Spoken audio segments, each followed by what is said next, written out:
1,000 illegal aliens, and we just had a bust the other day. So that's been really important to keep the state of Florida safe. We've also done things like ban sanctuary cities. We've ensured that there are no ID cards, of course no driver's license, but any ID cards to illegals. We've increased penalties on illegals who operate motor vehicles, and so we're proud to have been a leader in that even before the Trump administration took in. But then when that happened, we sprung into action on our state agencies doing these 287G agreements with Department of Homeland Security. That basically allows us at the state level to be working in tandem on immigration enforcement. And that wasn't true under the Biden administration. I'd have Highway Patrol, they'd pull over illegal aliens, and then they'd have to call ICE, and ICE didn't want to deal with them, so they basically had to release them back into the community. And so now they have the ability to bring those folks and process them for immigration enforcement, which I think is something that's really, really important. We, of course, called for a special session of the Florida legislature at the beginning of the year, saying, hey, this is our moment. This is what we all campaigned on. Let's get it done. And, you know, we had some pushback on that initially. I think some of these guys, they didn't want to follow through on their campaign promises. They even sent me a bill that would have made things like Alligator Alcatraz and Operation Vigilant Sentry illegal in the state of Florida. Of course, I vetoed that. Blaise Ngolia was in the Senate there, and he was very much standing on the side of the voters that sent us here, and he opposed that sanctuary bill. We ended up getting good legislation passed that all state and local agencies in Florida to participate in immigration enforcement efforts. And so that really began in earnest months ago, and it has had a lot of success. But the one thing that we were running into was that DHS just did not have capacity to be able to hold and process these illegal aliens prior to deportation. We were using our sheriffs were using some of their local facilities. We would do what we could at the state level, but there was a huge need for additional capacity. And obviously they had a rough 4 years under Biden, really letting the agency wilt in ways that it was never intended to do. So we were asked, hey, if there's any way you can help with this, this is what you want to do. So the site here at the Dade-Collier Airport in the heart of South Florida was a unique opportunity because while it was an existing footprint with a massive runway, it was something that was not necessarily full or being used all the time. And so we were able to, under Kevin Guthrie's leadership, within record time, create a facility that could support intaking, processing, and eventually deporting these illegal aliens. And that's important to deport from Florida, but obviously from the United States as well. So we have capacity now for a couple thousand. We can expand that as demand is there. And we're looking forward to being able to do that. I know that the administration has called on other states to follow suit and expand this type of capacity, and I would just reiterate that call. I think it's important. I think it'll make a difference. And so we're here today to say, this was never intended to be something where people are just held and we just kind of twiddle our thumbs. The whole purpose is to make this be a place that can facilitate increased frequency and numbers of deportations of illegal aliens, and that is the goal. And one of the reasons why this was a sensible spot is because you have this runway that's right here. You don't have to drive them an hour to an airport. You go a couple thousand feet and they can be on a plane and out of here. So I'm pleased to report that those flights out of Alligator Alcatraz by DHS have begun. The cadence is increasing. We've already had a number of flights in the last few days.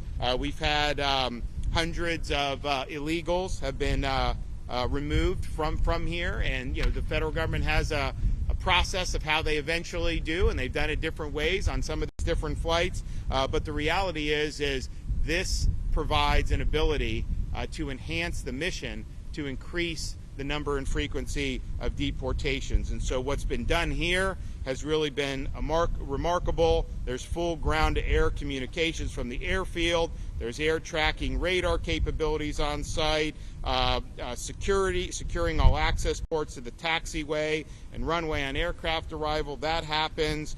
You got 5,000 gallons of jet fuel on site.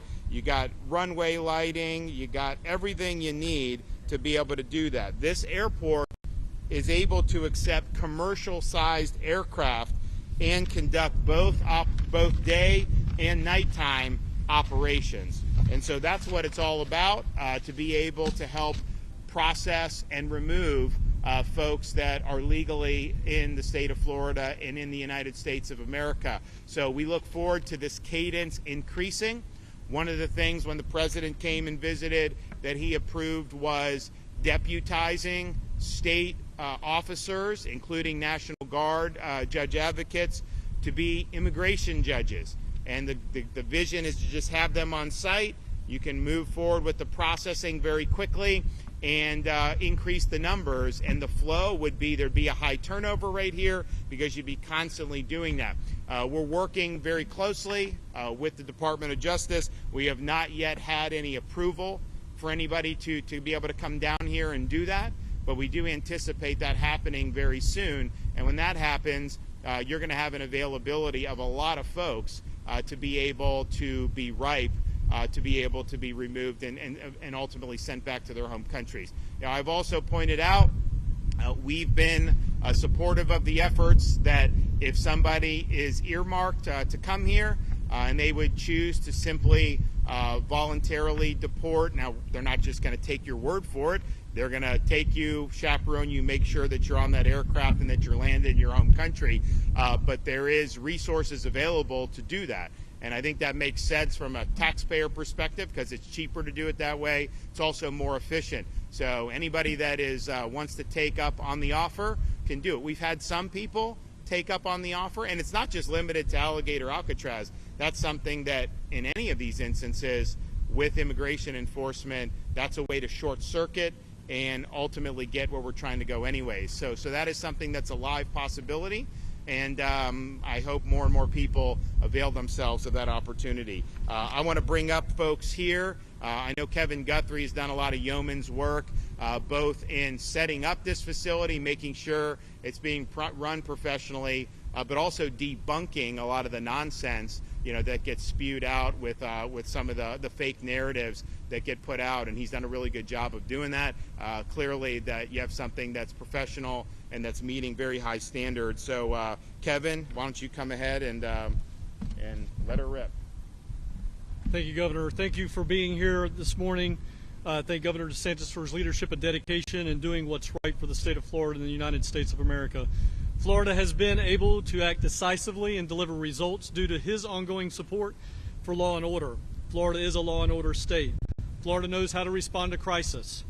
We specialize in response and recovery, acting fast, and most importantly, logistics management.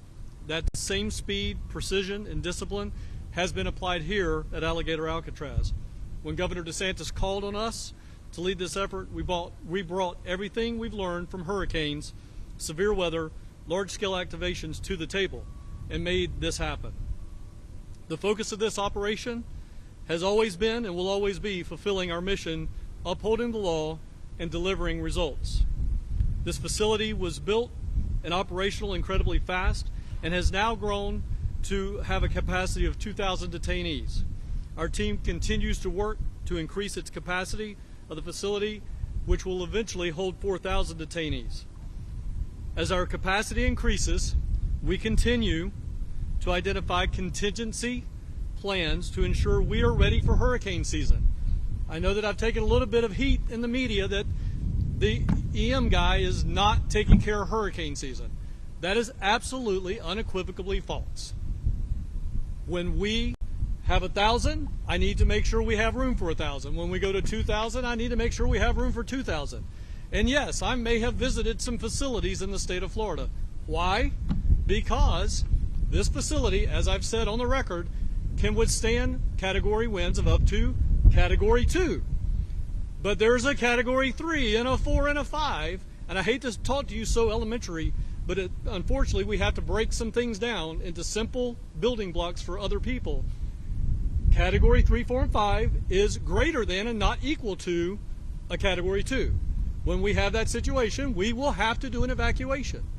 And it's incumbent upon the Florida Division of Emergency Management with our law enforcement partners to be able to take care of that. So yes, we are constantly looking at what we can do based on need when we get to a certain level where we're going to go. And I promise you that the hurricane guys have got the hurricane stuff covered. I promise you that.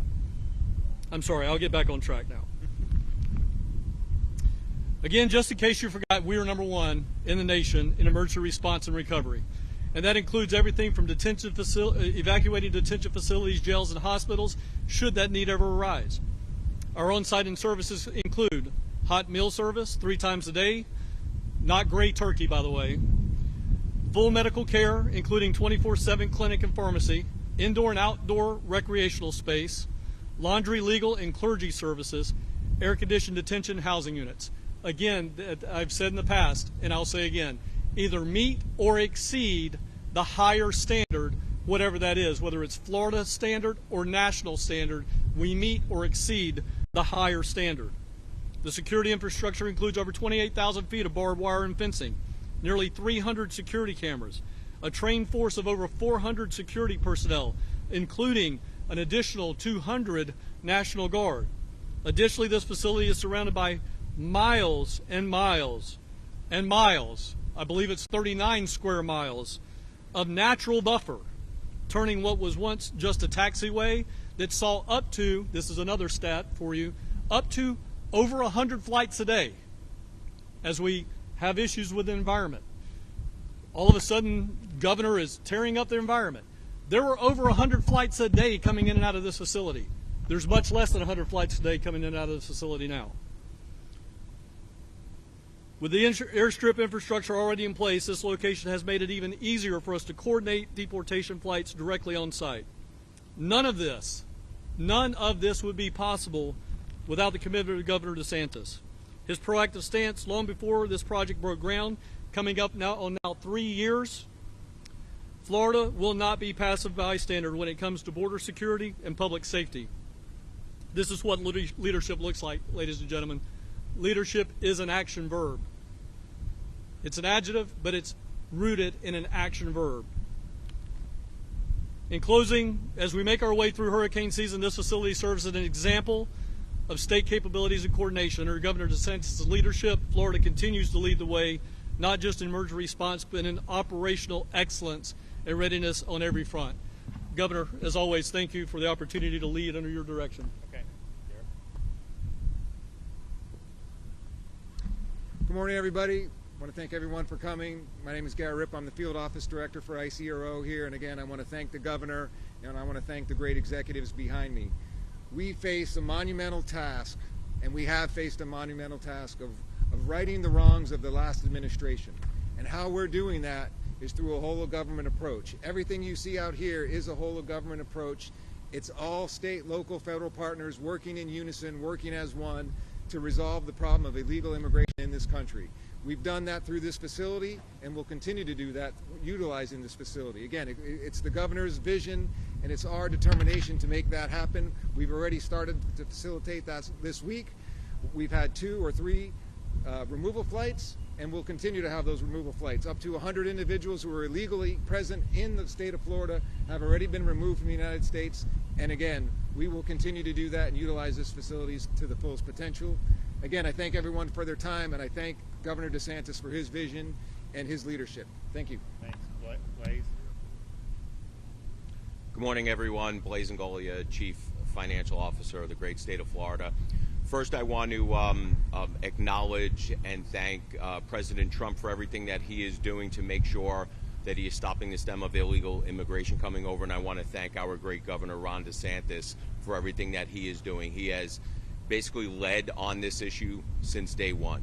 And we would not be here today. This facility would not be here today if it was not for the governor leading on the issue, because the governor Governor DeSantis knew the enormity of this problem that was created by the Biden administration, and we knew that somehow we were going to have to get all of these criminal illegal aliens out of the United States so they don't commit any further crimes. And the ones that are in here, illegal immigrants, we're going to have to do something with them. I know people have been saying, well, is this the right thing to do? What about the cost? We have always been talking about the cost of illegal immigration, and the taxpayers are going to bear the cost of it. So I don't want to hear anyone from the left start talking about cost, because this wouldn't be here if we wouldn't have de facto open borders over the last 4 years under the previous administration, 4 years under Joe Biden. We are doing what is necessary. We are doing what is right to make sure that we stem and stop illegal immigration.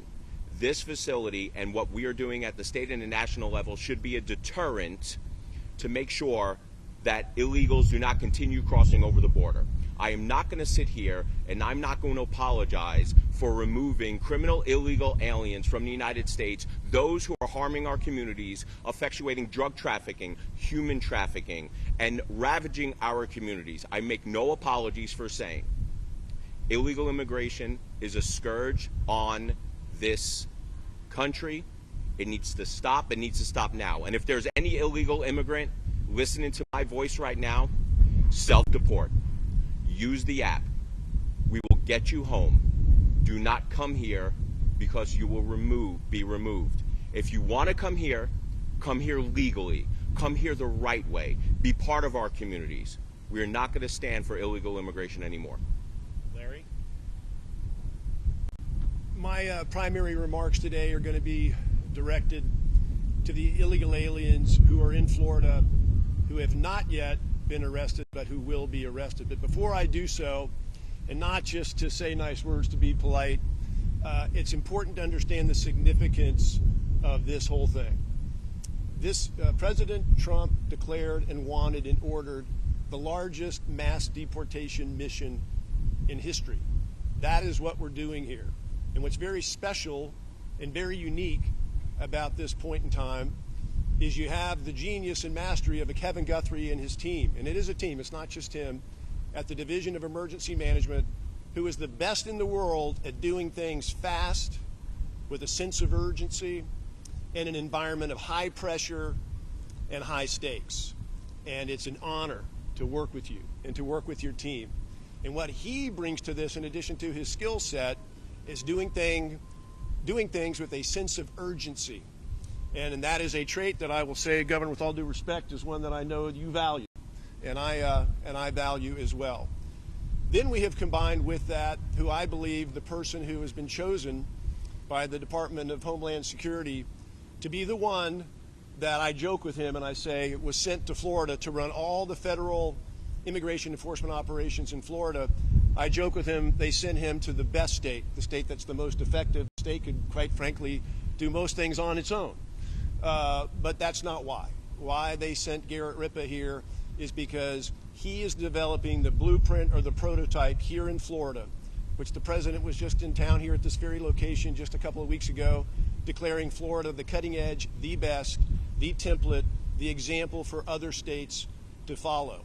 So Garrett Ripa each day, 24/7, on the Guthrie timeline, is working to bring this all together to make it happen, not so we can do high fives and declare victory in Florida, but to be a national leader under Governor DeSantis' leadership, along with President Trump, making this the template, the blueprint that can be scaled and replicated to be generative for the entire country.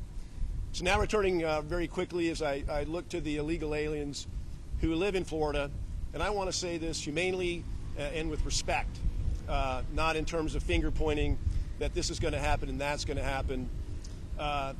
You are still here. Implicit in that is the notion that you are aware of DHS Secretary Kristi Noem's CBP home platform. It's an option for you to self-deport, to have your flight home paid for, to receive $1,000 when you arrive back in your home country, and very importantly, for you to be eligible to return to this country in the ordinary course the right way, the lawful way, But it's critical to know, and not said enough in my opinion, is that if you put that off thinking you can take the risk and it might turn out well for you, you should think again. Because if you are arrested and you come to a place like Alligator Alcatraz, you are not eligible for CBP home. You're not eligible for that. Now, you may think that based on everything that you've seen or heard, that the tempo that you have seen the last 5 or 6 months is the way it is always going to be. I'm here today with some new information. That is not the case. There's two very, very significant things that you need to know about that. Here in Florida, we've been leading all the national numbers with regard to immigration arrests for months. And that is largely to the credit of the Florida Highway Patrol, who's had 1,800 Florida troopers out with their universal jurisdiction throughout Florida, not just on the highways, leading the country making arrests. Just within the last couple of days, the federal government has issued credentials to over 1,200 Florida sheriff deputies and over 650 FDLE agents and other state and local law enforcement agencies, to where we have more than doubled our capability and capacity to effect arrests. That tied together with us getting good, practicing, getting muscle memory, and making things happen, I strongly suggest to you is it is a new day each day as we go forward now. Don't look back on where we've been. There will be a surge of arrests, and what you see here at Alligator Alcatraz and what's to follow on detention capacity will be here to meet that surge. The other thing, the last thing I want to say about this is that if you're thinking is that, well, it's not so bad if I get arrested, because you know, and you have seen, and we have all lived and seen the last 4 years of catch and release. I'll go, I'll get arrested, and an immigration judge will bond me out, and I'll be right back in the community with my lawyer for 4 or 5 years of due process of whatever we can throw on the wall, thinking there may be some amnesty or something might happen. Well, that's other news. There's been a development within the last 2 weeks that has significantly cut back bond release from detention. It is my strong recommendation to you that if you do not take up Secretary Noem on the CBP home option to return home, that you will very likely be in a place just like this, if not this place, and you will be here for the entire duration of the time that you are exhausting your due process rights. You will not be living freely in our communities while you're awaiting the due process to take place for years or months. So I strongly recommend to you, you consider those things, you inform yourself, make the move on CBP home before you are arrested. Thank you. And so the flights are going. I think the cadence is going to increase. I think you're going to continue to see the numbers really go up dramatically. And then as there's demand, we can expand the footprint here to 3,000. And then we can do Camp Blanding. And I said we've always been ready, willing, and able to do that. I don't want it to be something where illegals are just being like stored there and then just kind of sitting. I want it to be where illegals are here, there's an aggressive processing and an aggressive deportation schedule. That's what you're seeing starting to occur here down at Alligator Alcatraz. And when there's demand for that beyond here, up there, then we're happy to be able to respond accordingly. And so we look forward to the increased cadence. We look forward to hopefully being able to get the approval for the immigration judges to be on site here. And we've offered different personnel that are doing. We're working through different issues because there are logistical issues involved. But President Trump was very clear. He wants to see a force multiplier with respect to the immigration adjudication process, and he wants to speed it up. And he wants Florida to play a role, and he wants the DOJ to approve a way forward there. So we stand ready, willing, and able to help with that. And it's all about just realizing the vision, fulfilling the mandate with what people want. They want the border secured, which has been done very well. But they also want to have a legal workforce. They want to have the rule of law. They certainly don't want to have massive costs imposed on their communities because of waves of illegal immigration. So this is our chance to finally solve this problem once and for all. Florida's playing the leading role amongst the 50 states, and I don't think there's anyone that's even close to doing what we've done. Okay, we have any questions?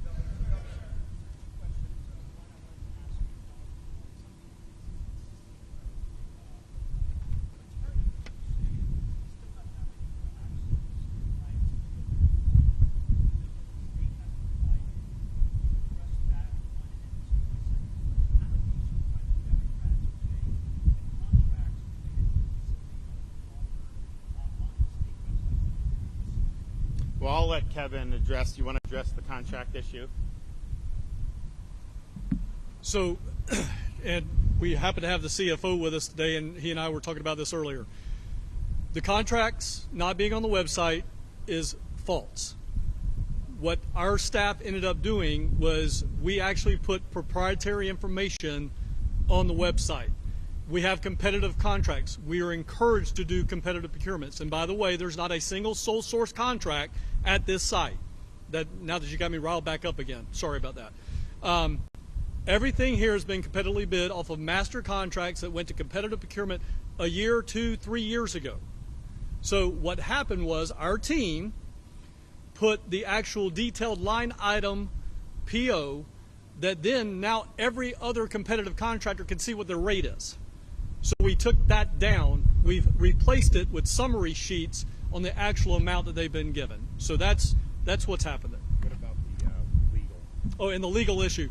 Legal issue, my understanding, my attorney has told me that she has worked out the issues, and we should have our first set of on-site legal representation no later than Monday. And we are scheduled, I'm looking for my guy, we're scheduled to go with that almost 24/7 if we need to. So the space that we have, we can do those meetings all day long, 24/7, 365. But we had some technology issues. We have now worked those things out, and we should be starting that on Monday.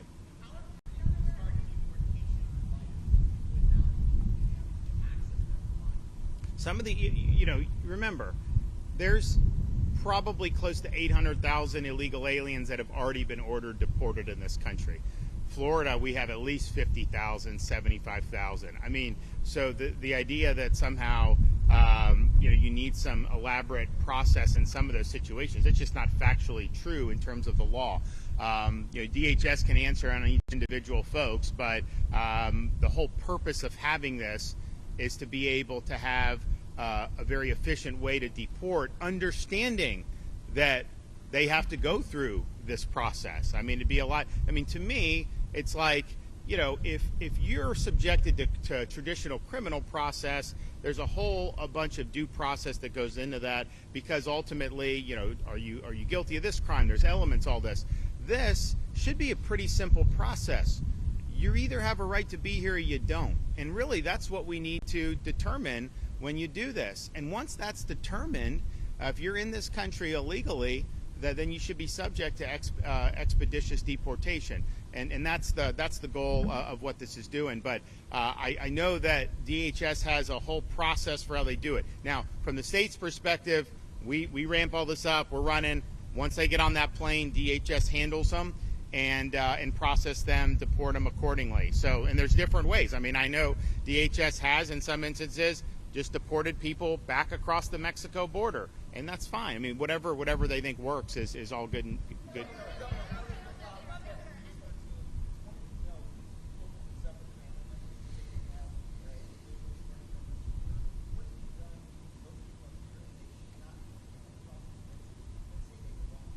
Well, I'll refer that to DHS in terms of how that. I can tell you, DHS is sending people who they absolutely believe are here illegally and are subject to deportation, right?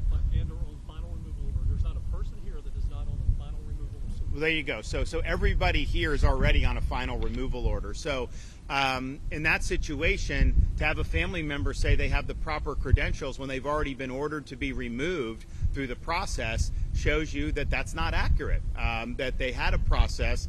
That process has been executed, and they have found to not have the right to be in this country. I would also just point out, I mean, look, there's a lot of people that have fraudulent credentials. I mean, let's just be clear. When we have E-Verify in Florida, but some of these guys, they have fake IDs, and so if you just run the ID, it actually may come back positive as someone can be here because they think it's somebody else. They don't realize that there's an illegal that has it. But yeah, they've been ordered to be removed from this country, and they have the ability to do that.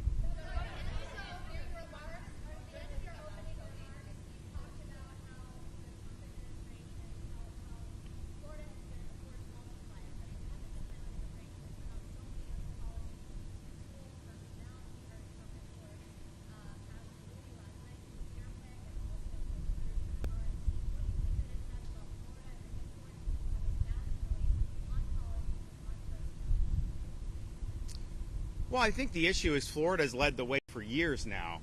We led the country, dragged this country out of COVID lockdown. We were the place everybody was coming to escape the madness in a lot of these other places, not just in the United States, but around the world. We led the effort to fight against Biden's immigration and border policies. We led the effort against the woke mind virus, whether that was in schools, whether that was in corporate America. We were effectively the ones that nuked ESG. We were the first state to eliminate DE&I. Of course, we've been leading the way on economy 3 years in a row, ranked #1. So I think we've seen issues, we've addressed the issues, particularly when you have some of the far left that's really run amok in some of these places and may run amok more in places like New York City. If this guy gets elected to be mayor of New York, it's going to be huge fallout from that. So we've continued to lead, and I think the stuff that we were doing prior to the Trump administration taking office, these are the things that conservatives have wanted to see done for a long time. I mean, we've been complaining for 20 years about higher education going off the rails, and yet no one was doing anything about it. So we came in and we've done that. We've really right-sized or course-corrected, I think, positively. And I think what they're doing with Linda McMahon on higher education is positive. We're working constructively. We just did the accreditation. We're going to have a new accreditor that's going to be able to help us get over some of these things that have been holding back higher ed. So on it goes. Law and order. We've been the leading state on law and order. There's no question about that. So all of this is, we've seen problems. We've responded to the voters that have elected us here, and we've led in ways that I think have paved the way for more progress to happen nationally. Remember, when we were taking on the woke, that was not necessarily popular to do. That was at the crest of this madness that was taking hold, and a lot of media, a lot of elites were really going in whole hog, corporate America, educational institutions, and we drew a very clear line in the sand, and we say that our state is where woke goes to die. Now the woke, no one wants to admit that they're woke, right? It's different. It's a few years down the line. DE&I, we were the first state to eliminate that. That was years ago, and we took a lot of flack for that. Now everybody's running away from DE&I. Women's sports. We were, if not the first, certainly one of the first states to lean in to protect that. That was considered controversial at the time. Now everybody is acknowledging, it's not right to inject a male in these female competitions. So I think on issue after issue, we've been willing to lead, and I think these are addressing problems that a lot of voters have wanted to be addressed. We obviously could do it at the state level. Other states have emulated, and I think now the Trump administration is really focusing on addressing these issues in a national context, and I applaud them for doing that.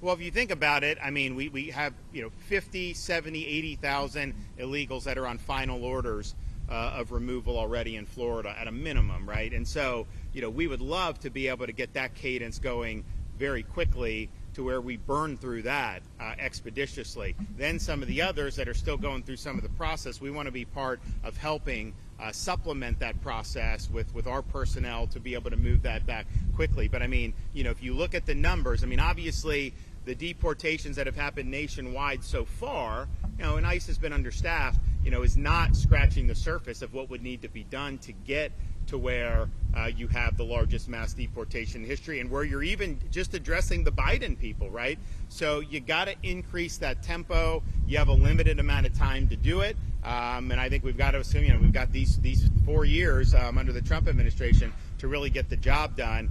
So my hope is that we have a very strong cadence coming out of here, if the cadence is strong and it justifies us going up Northeast Florida and establishing a footprint at Camp Blanding, we will do that.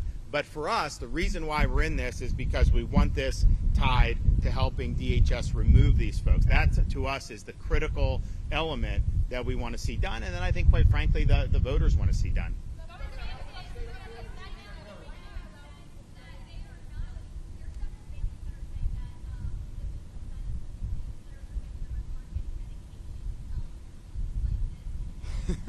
So I'll let Kevin, but I'm sure he's going to debunk it. I mean, like, I seriously, you know, you have to ask yourself on some of this stuff, just the desire to, like, create narratives, and, like, these Democrat politicians parading down here and doing all this stuff. And I'm just thinking to myself, I've never seen one of you show up to comfort an angel mom who's lost a child because of illegal alien crime. I've never seen you raise any concern about the victims of illegal immigration. Not one time have I seen these Democrats caravan anywhere in this state, hold a press conference to be able to stand in solidarity with victims. I've never seen that.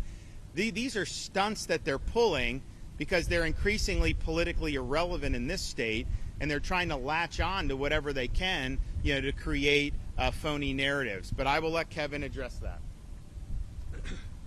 So again, simple answer, absolute crap. We have on this facility the ability of a full-fledged medical center with x-ray capability, sonogram capability, prescription med capability. When these individuals come here, and I'm glad you asked this question, again, we reiterate, everybody at this facility is on a final removal order. They have been in CBP, ICE, ERO, AMO custody for a while. It's not like they just came into custody last night. They have been underneath the federal government's health and medical arm. They get brought here. They come with what we call a face sheet that tells us everything that they're on. We have that medication on site. We have a medical doctor on site. We have nurse practitioners on site. We have RNs and a complete medical staff. We can deal with trauma on site. We have 4 paramedics on duty at all times in conjunction with the medical staff. So again, all of that is false. Every single bit of it. And it's not, again, we didn't just go out with a FHP traffic stop, my friends and brothers in tan, out there making a stop, and then just arbitrarily pull that guy off of Alligator Alley and bring him straight here, and we have absolutely no idea who that is. That is not how this system works. They come from ERO, ICE, CBP to this facility with a face sheet that tells us everything about them. It's absolutely false. Well, and, you know, I mean, you have all these, some of these complaints, like it's just the lengths that people are going to try to make an issue out of everything. You know, there was one report, you know, one of the illegals said that his ham sandwich was cold. And I'm thinking to myself, you know, you're entitled to toasted hoagies? First of all, you know, Jimmy John's is one of the most successful sandwich places in a country. They didn't have any toasted subs until very recently. They had only done cold subs, and it became a massive success, financial success. Now they do offer toasted subs. I don't think they do cheesesteaks. You know, my kids like the cheesesteak from Jersey Mike's. But, like, be that as it may, to say that the AC's on too much, it's too cold, or this or that. You know, at some point it's like, good grief. Like, just acknowledge the fact that what Kevin and these guys done has been a Herculean effort to get this up, that they are meeting or exceeding every state or federal standard, whichever's higher, and that this is, in fact, a force multiplier to be able to assist with the removal of illegal aliens from the country. And that's what it is. And so they've done a really good job on this. When I see this stuff, I don't even have to ask him, because I know, like, I know that there's that you're not being told the whole story. And I think it's also interesting that, you know, there's folks in particularly corporate media.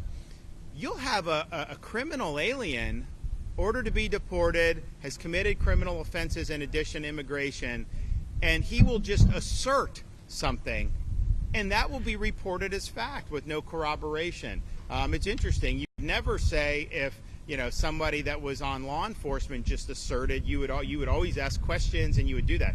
But somehow with the criminal alien, you'll just accept that. And why? Because it fits the desired narrative. That's why people do it.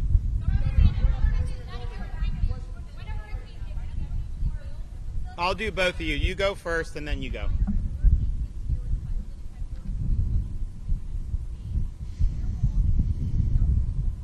It will depend on the path of the storm. So Kevin has contingency plans. People are like, what happens if a hurricane hit? And I just think to myself, this ain't our first rodeo, okay? We know in Florida anything is susceptible to have to be evacuated. And there's some areas that may be a little bit more vulnerable, but there's not a single place in the state that you would be totally immune from having any impacts of hurricanes. But it also depends on the shape of the storm, the trajectory of the storm. So they have that built out. And, we do this in different contexts. We do it in the corrections context and have done it in the corrections context. We also have to redeploy first responders. So for Hurricane Milton, we were staged at Tropicana Field, home of the Tampa Bay Rays. It's a convenient, very efficient place to do it. Well, Kevin's watching the storm. He's watching how it's coming, and he made the decision we got to evacuate them out of there because we think it's going to be impacted by the storm. And of course it was. The roof got blown off, although the roof was supposed to withstand a little more than it did. So the roof got blown. So those guys were strategically redeployed, and then they got on target just like it was. So that will happen.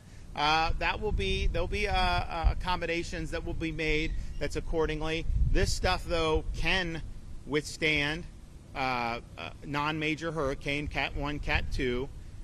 Doesn't mean you can't have it. Now, the more interior you are, you guys who've covered hurricanes know when it hits land, it does slow down. So if we have a hurricane that hits Southwest Florida as a weak Cat 3, by the time it gets here, maybe those winds would be sub Cat 2. I mean, these are judgments that will be made accordingly, and there will be preparations made. And I'll just echo something Kevin said, because DEM is overseeing this, that must mean that they're not doing the standard preparations for hurricanes. That's obviously ridiculous. These, as you know, these are contracted folks. There are DEM personnel who are helping to coordinate, but we've got massive resources that are on standby in the event that we have additional major weather events. And I'm hoping that we don't. And I always tell people we've had 6 majors in 7 years. We deserve a break remember, we had 10 years. We didn't have any recently. Wouldn't it be great to get another 10-year stretch? And I sincerely hope for that, but I do not expect that or plan for that. We have to plan as if we're going to have more events this year writ large, even apart from Alligator Alcatraz. But if you had like a Hurricane Michael trajectory, you wouldn't need to evacuate anybody from here. If you had a Hurricane Irma trajectory, then you'd probably need to make some accommodations. And so these are things that these guys will watch. They have contingency plans. There's not one specific place where they will go to, because you don't want to evacuate people into additional storm.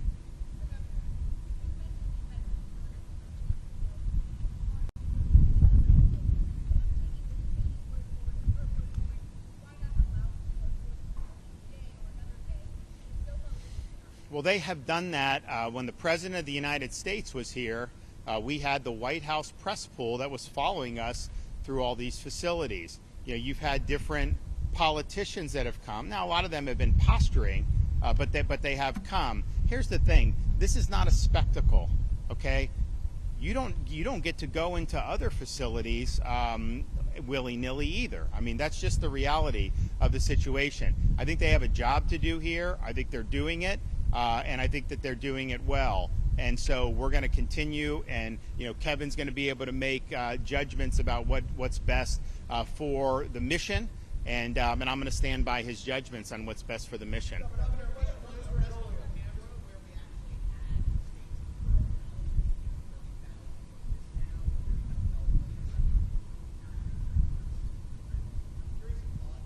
Okay, but I mean, respectfully, and where are you from? Okay. How many illegals have been apprehended by state law enforcement? Thousands and thousands. Do you honestly think we could underwrite a $30,000 check for each illegal that was apprehended with those massive numbers? Of course not. I mean, of course not. So I'm not sure where that's coming from. I can tell you that I worked very hard to get pay increases for Florida Highway Patrol in this year's budget. I wanted 25% for experience. We didn't get quite that much, but we did get a significant, and we'll probably work more. No, but I mean, the idea that you'd get $30,000 for every illegal, that wouldn't even be cost effective. So I'm not sure where that's coming from. Same as you would through any FEMA reimbursement.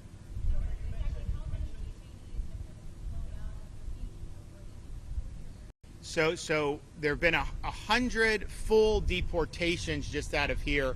There have been many other hundreds who've been flown out of here. The way the federal government does is they have some areas that are considered kind of hubs. And so I know some flights have gone to Louisiana, and then they will go from Louisiana. And it makes sense logistically because, you know, if we've got a plane full of people here from a variety of nationalities, if you go to a central hub, then you can pool the nationalities. One flight to one place, another flight to another place. So that's what we're doing. But there have been 100 folks that have fully been deported, and there have been many hundred that have been exited this facility and are en route to be deported by the federal government. And look, I think a lot of people getting them out of Florida is a huge thing. You know, it's like we obviously had a transport program, send to California, send to New York, send to Martha's Vineyard even. And we were happy to do that because I think it relieved burdens on Florida. But yes, it's got a process that they're doing. Now, DHS has run into some more money now. I think you're going to see an expanded footprint in their capacity. I think you're going to see an expanded detention footprint in their capacity. And I'm all about, I mean, people say, you know, why are you getting involved? Because we need it. That's why I'm getting involved. If DHS had 100% capacity to handle and process 100% of the illegals, then I'd be happy to just say, you know what, you know, we've got other things to be doing. But we're needed in this fight now. Other states have been asked to step up. I hope they do. And I think you're going to see DHS's capacity continue to increase. But right now, you know, they've, you know, they had 4 really tough years in terms of the attention and the direction. And so it's a new day, but it takes some time.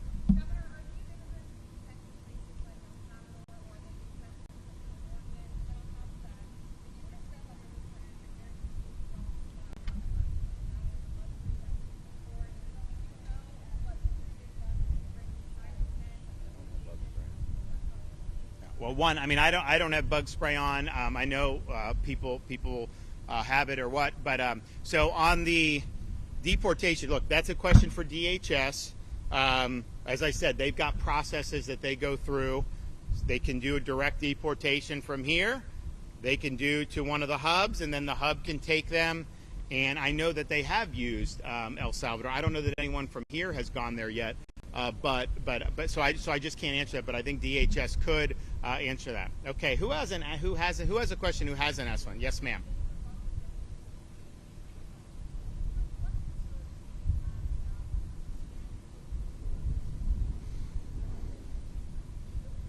None, because we've looked at it. It doesn't have an impact. As Kevin said, there were hundreds of flights going in here, training flights. There are less flights now doing that. Everything that you see built is on the existing infrastructure, so it's not going to have an impact. And I would note, particularly for people in your region, you know, I just did something no one thought, you know, could get done as quickly as we did, open the C-43 reservoir. And so you remember before I became governor back in 18, there was a lot of water being spewed out of Lake Okeechobee. It interacted with the red tide. It created some real serious problems for quality of life, tourism, and the economy. And now we've got a massive reservoir that can store that water, clean it. It can send to Southwest Florida in the dry season when they want it.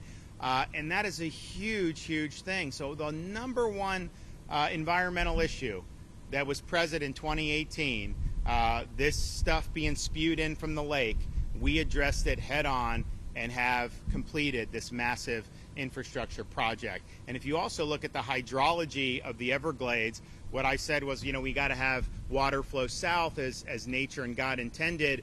And the amount of water flowing south compared to when I became governor, dramatic increase. This thing, you know, I looked into, should we buy it and then like grow over it, would that? But it doesn't really do a lot to increase the hydrology. Like, that money could be spent much better doing the stuff that we're doing.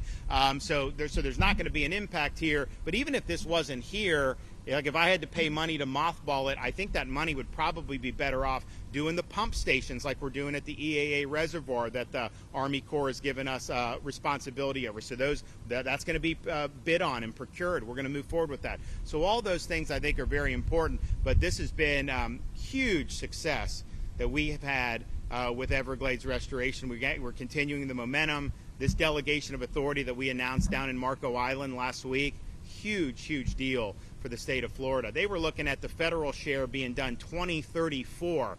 Now it's going to be done 5 years earlier because the state is being given resources to be able to go forward and do this. And so it's been a huge cornerstone of what we've done. The progress is undeniable.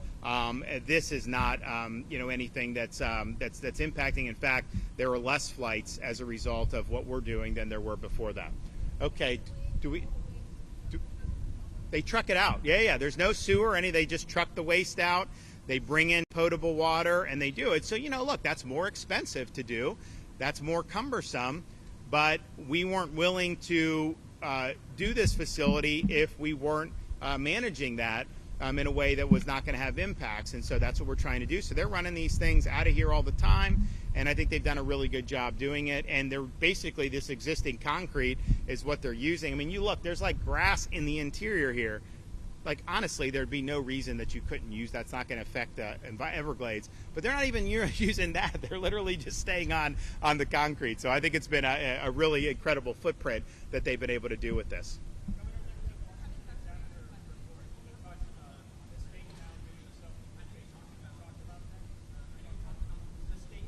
Yeah. So the self-deportations is, obviously the feds are doing it. We're willing to do it as part of this FEMA reimbursement as well from here. Now that's got to be supervised because some of these people, we're not just going to like, hey, take a ticket. Say no. They're going to be escorted. They're going to do that. But when and so we've done. How many have we done? We've done it not from here necessarily, but statewide. We've done it. 20-something. Yeah. We've done like 24 self-deportations that have been funded. But any self-deportation out of here, if we pay for the ticket, that is subject to FEMA reimbursement, we believe. So we're happy to do that. I think it saves money. Honestly, it saves the state money because there's a lot of burdens that get placed, when you have this many folks doing it. So we'll keep providing updates on this. I think you're going to see the cadence on these flights start to pick up. Obviously, honestly, to get to where we were at the beginning of this month and now have flights leaving already with a facility that's been built out. That's incredible. It's incredible work by Kevin Guthrie, incredible cooperation with DHS and the Trump administration. A lot of hard work has gone into it. So thanks for everybody that's been involved in this. This is making a difference. This is just the opening stage. You're going to see this really ramp up, especially given DHS's infusion of cash and particularly all those illegals that are already been ordered to be removed. We need to get that done. I mean, the rule of law really depends on it, and the vitality and safety of our communities depend on it. Okay, thank you. Gov, where are we headed next?